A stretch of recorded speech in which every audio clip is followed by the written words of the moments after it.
This is The Secrets of Mastery, a series of conversations with artisans about what it takes to master their craft and what their journey has taught them. I'm Pauline Bartoloni, and this is a production of Craftsmanship Magazine, a multimedia publication about artisans and innovators who are creating a world built to last. On this edition, we'll hear from the founder of Annieglass, who started her business 40 years ago with little more than debt and determination. Today, her glassware can be found on fine dining tables across the country, as well as in the Smithsonian. The day that I saw my work in the Smithsonian, that was definitely, I'm like, okay, I'm good. I'm done. I can call it a day now. But I have to keep making a living, Annie Morhauser first fell in love with glassblowing when she saw the craft at a beach party in the 1970s. She went to art school and began selling her handcrafted glassware at galleries and craft fairs. But soon she learned that wouldn't pay the bills. So she scaled up and started her company Annieglass, which now has a factory in Watsonville, California. Morhauser has found a way to mass-produce plateware that is durable enough to survive a storm, but still has the unique beauty of glass made by the human hand.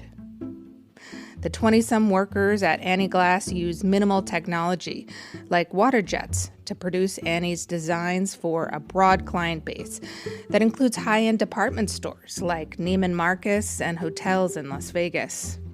I wanted to know what Annie Morhauser thought about ideas we've heard in the series so far, like the importance of trial and error, lessons that are only learned over time, and how mastery involves seeing the big picture. Annie had many reflections to share, as well as her own wisdom about the art of running a business. Annie Morhauser, thank you so much for being on The Secrets of Mastery. Thank you. I'm honored to be considered a master. When you started out making glass tableware and glass art, did you know you wanted it to be seen by broad sectors of the public and essentially be mass produced? No, I wanted to pay my mortgage. I wanted to use the education I'd worked so hard to get, food stamps and scholarships and everything from tuition at the California College of the Arts. At those days, it was called California College of Arts and Crafts in Oakland.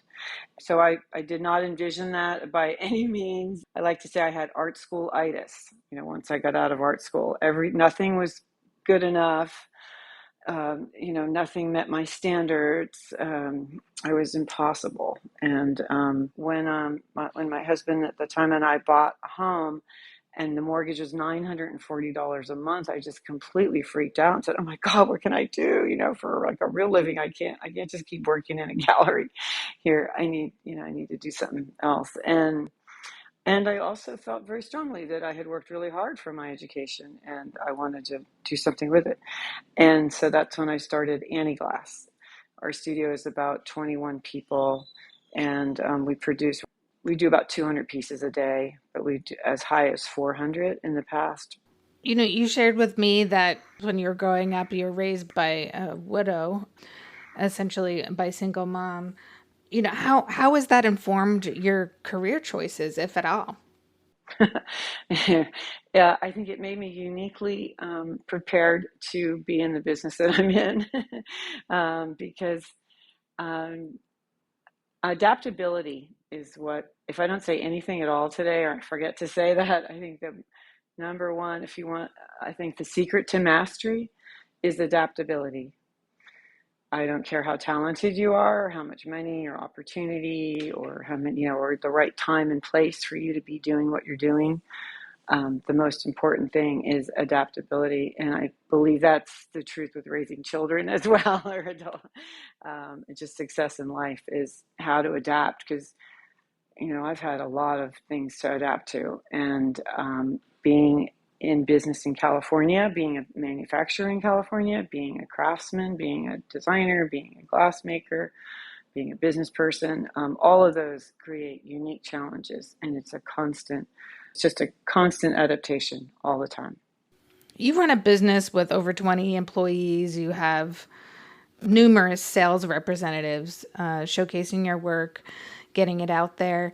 I mean, do you consider yourself still an artisan once you get that big, or are you more of a businesswoman?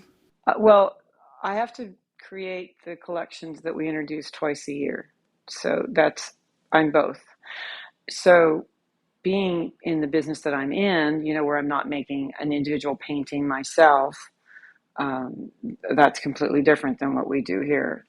It's a glass factory. We make dishes. People can put them in the dishwasher. We make sculpture. Lord knows what they do with them, but they baptize babies in them. We've gotten pictures of, once they go out the door, people do what they want with those things.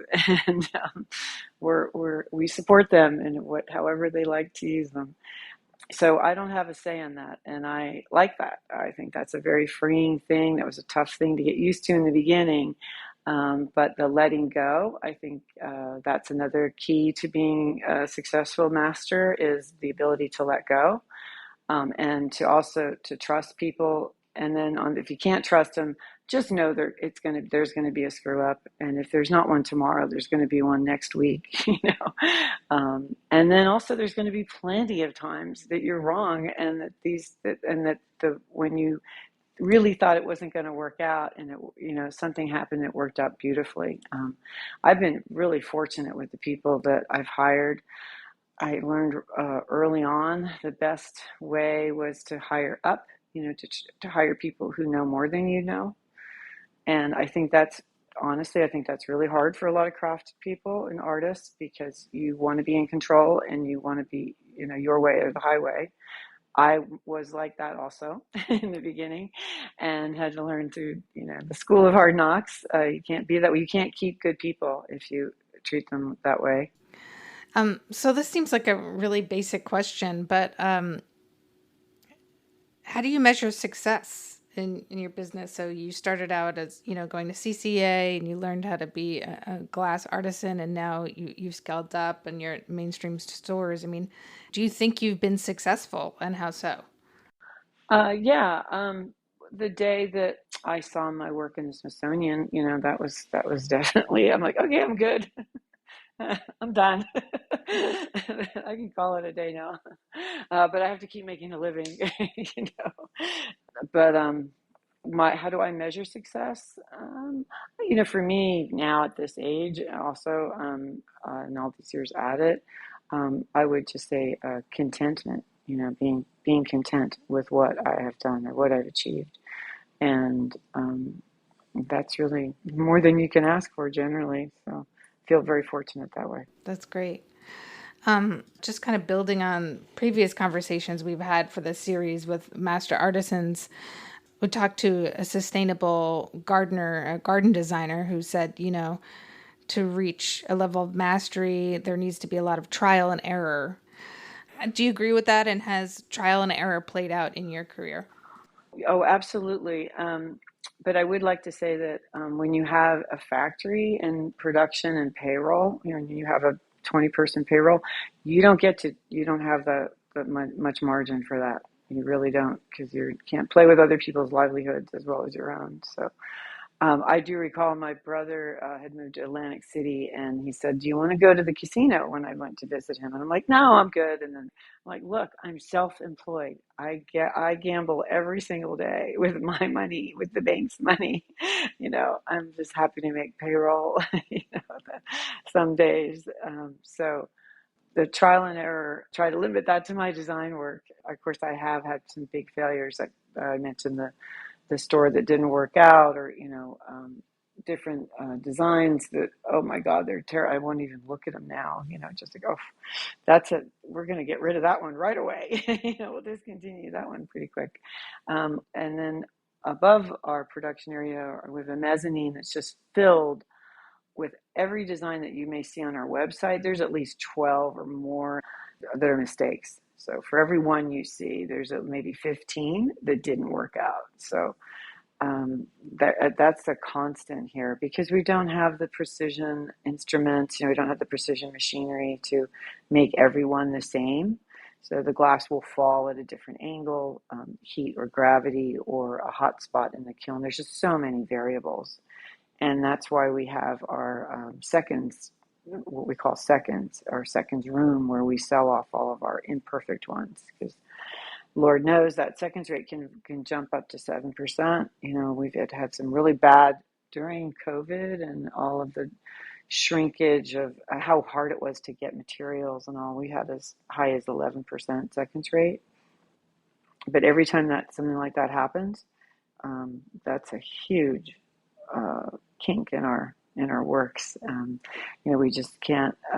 We have to experiment. We have to test.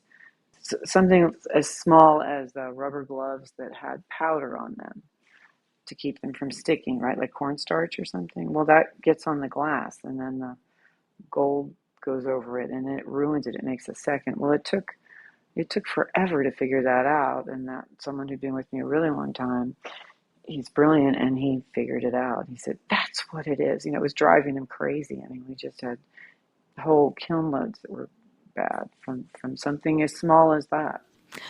So in terms of things that we've learned from past masters that we've interviewed, I actually just interviewed an entomologist named Doug Tallamy, who's kind of trying to start a homegrown movement to get people with private land to diversify and kind of rewild their lawns. And he was talking about how he did it on his own land in Pennsylvania and how it's taken so long to see the results. He started with a mowed lawn and then planted all these native plants. And then decades later, he's seeing dozens of species of moths and butterflies, birds that he didn't see before on that land.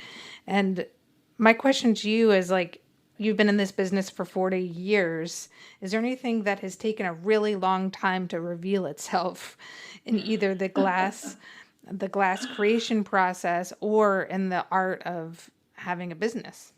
You ask great questions. I have noticed that in the beginning of my career, there was always a sense of urgency, always trying to meet a deadline, never turned down an opportunity.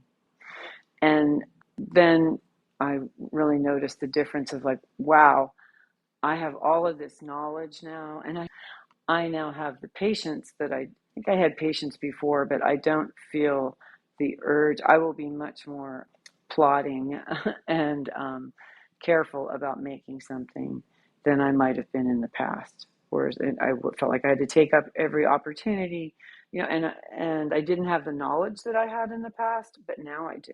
So I think that part of the experience of trying all these different things, trying it a million different ways and it not working, or not having enough time to plan for a show and having samples not ready, all of the mistakes that you can make in a career. That's a good thing to have, because that definitely affects the way I plan for the future now and the way I work now.